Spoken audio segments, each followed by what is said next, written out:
न्यायपालिका के अंदर, कार्यपालिका के अंदर, विधायिका के अंदर और मीडिया, इस चारों स्तंभ पे कब्जा उन्हीं लोगों का है जो जाति की मानसिकता रखते हैं।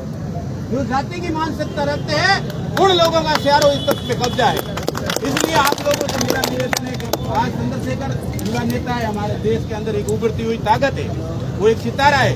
हम लोग भी उनकी कदर करते हैं, दिल से उनको बहुत चाहते हैं। लेकिन मेरा जहाँ तक निवेदन है कि राजस्थान के अंदर एक ऐसा सिस्टम बना हुआ है, 5 साल सरकार कांग्रेस की बनती है तो कांग्रेस वाले खोखाई करते हमारी, तो हम लोग आकर के दम होकर के जाकर के बीजेपी की सरकार बना देते और बीजेपी वाले फिर जब ठोकाई करते हैं तो हम 5 साल के बाद में हम कांग्रेस की सरकार बना देते। इनके झंडे सिर्फ अलग है, झंडों के कलर अलग है, लेकिन अंदर जो डंडा है, हमारी जो पिटाई होती है वो डंडा है। अगर डंडे पे आपको कब्जा करना है तो हमें अपनी ताकत बनानी, अपनी खुद की ताकत बनानी पड़ेगी। मैं आपको उदाहरण के रूप में एक बात दूंगा। एक तरह जिस तरह से हम लोग एक इंद्र कुमार या जितेंद्र के मामले को लेकर हम लोग दुखी होकर के, पीड़ित होकर के यहाँ बैठे रोड पे, कोई शौक से नहीं बैठे। इस तरह से एक उदाहरण के रूप में मेंढकों की एक मीटिंग हुई। मेंढकों ने बैठ करके एक तय किया कि हमारा भी कोई एक नेता होना चाहिए। तो मेंढक सारे इकट्ठे होकर के जाकर के महादेव जी के पास गए। महादेव जी को कहा कि भाई हमें आप कोई नेता दीजिए, हमारे नेतृत्व करने वाला कोई समाज के अंदर नहीं है। तो महादेव जी ने कहा भाई ये नौंदिया ले जाओ, उनके पास वही था। अब नौंदियो मोटो ताजो हो तो तकड़ो, सारा मेंढक खुश होया कि नेतो तो बड़ा ताजो है तो करारो हेट होए अपन ये बंदतकारी उन्हें लेन आया। नौंदियो कहीं करे बैठे तो 2-4 मेंढकों दबा दी डाले तो किन्हीं पग तोड़ दे, किन्हीं पूछ तोड़ दे, फंडा फंडा करे। जब विचार करियो बैठ के भाई यार अपन तो समाज ने तो फंडो फंडो कर दी, नेता तो बड़ी मोटो है, तो विचार करियो भाई डालो महादेव खन पाता जाओ दूसरो नेता लेना। बाप जी खन क्या बाप जी नेता तो ठीक दियो पर समाज ने तोड़ फोड़ करे, फंडा फंडा करे। तो महादेव जी कहे भाई दूसरो मार्गन नेता है, महादेव गले मुँह काट गोगो जी दे दिया, ठीक है। अब गोगो जी देख मेंढक खुश है, और ठीक है सीखनो कम तोड़ फोड़ तो कोनी करे। अब गोगो जी दिन रहे वहाँ पे बंद कर बैठे रहे, रात दिन के मन भूख लागे न हैंग नींद आ जाए, अगलू राम पगलू राम कतरा राम काला राम ढगला राम उठान मैंने जेबे मोटा अब देखियो के भाई वो तो समाज कम की लागो है।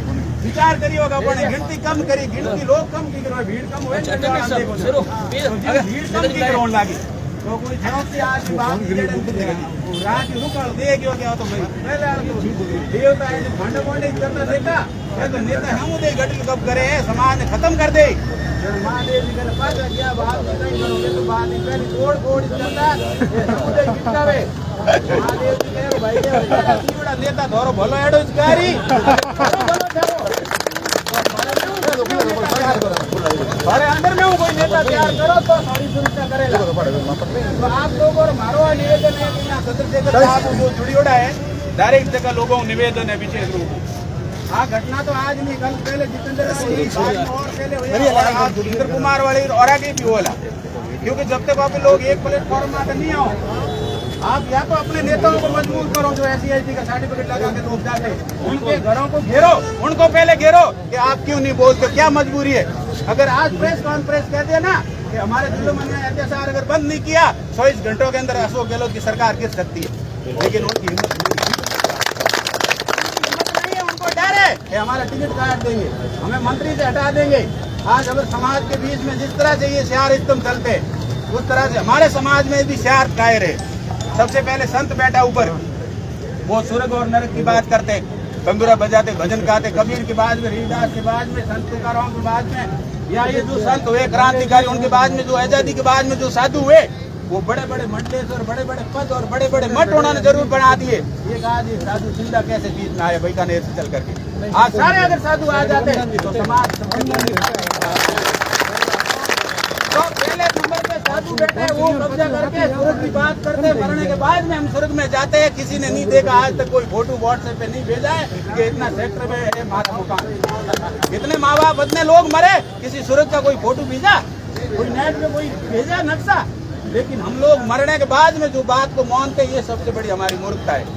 तो उस पर कब्जा संपन्न है। और फिर पंच देख लो, न्यायपालिका पे कब्जा किसने किया? जो सामाजिक पंच होते हैं, जो गाँव के पंचायत ही करते हैं कि इनके तो न्याय करनी, इनको अलग करना, इनको मरने के बाद स्वर्ग में भेजना, इन नरक में भेजना, ये पंचायती कौन करते हैं? न्यायपालिका पे कब्जा किसने किया? पंचों ने। पंच और संत फिर बाद में कर्मचारी पैदा हुए हमारे समाज के अंदर से। पढ़ने लिखने का जो अधिकार हम लोगों को मिला, सर्टिफिकेट बना करके हम लोग नौकरी में गए, IAS बने, IPS बने, डॉक्टर बने, इंजीनियर बने। उनके पास 3 टैलेंट है, उनके पास टाइम है, ट्रेजरी है और टैलेंट है। ये 3 T समाज के बीच में उन्होंने भी नहीं लगाई। जब 1952 में पहली बार हमारे समाज में से एक अधिकारी जब बना था, पहली बार जब बाबा साहब ने बुला करके कहा था कि मैं तुम्हें एक चीज मांग कर रहा हूँ कि जिस गांव से तू आया है, संडे के दिन तेरी छुट्टी रहेगी, लाल बत्ती है, तेरे गनमैन है, ड्राइवर है, गाड़ी है, सब कुछ है, लेकिन संडे के दिन तू कुछ मत करना।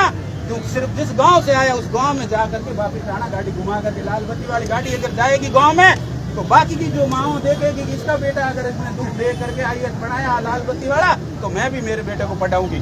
तो और दूसरा जुल्म अन्याय अत्याचार खत्म हो जाएगा कि अगर आज ये आदमी अधिकारी IPS हमारे घर में आया, इस गांव में आया, कल कोई मामला हो गया तो ये मामला बैठ के उठा देगा, तो डर पैदा होगा, तो दिमाग के अंदर खौफ है समाज में, वो निकल जाएगा। तो हमारे कर्मचारियों ने इतना भी काम नहीं किया। वो लोग भी नौकरी लगने के बाद में शहर में आकर के बैठ गए, रंगीन टीवी और रंगीन बीवी में बैठे मजे कर रहे हैं समाज के बाढ़ में।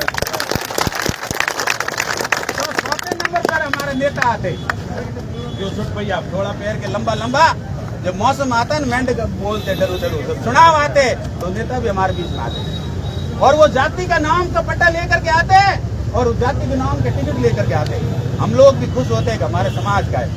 ये देख लो अर्जुन जी बैठे, ये देख लो बहुत सारे लोग बैठे, बोलते हैं आपके पक्ष में।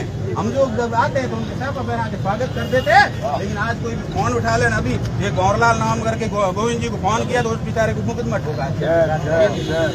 उसने इतना ही तो कहा था कि आप जालोरवाड़ मैटर में बोल नहीं रहे साहब, क्या उसको बत्ती गाड़ियों निकाली, उसको मुकदमा किया। दुश्मन के ऊपर बोलने की ताकत नहीं होगी। तो सबसे पहले हम लोग दुश्मन है, हमारे ही लोग। हमको तो अपना ने लूटा, गैरों में का दम था कि हमारी कश्ती वहां डूबगी जहाँ पानी हो।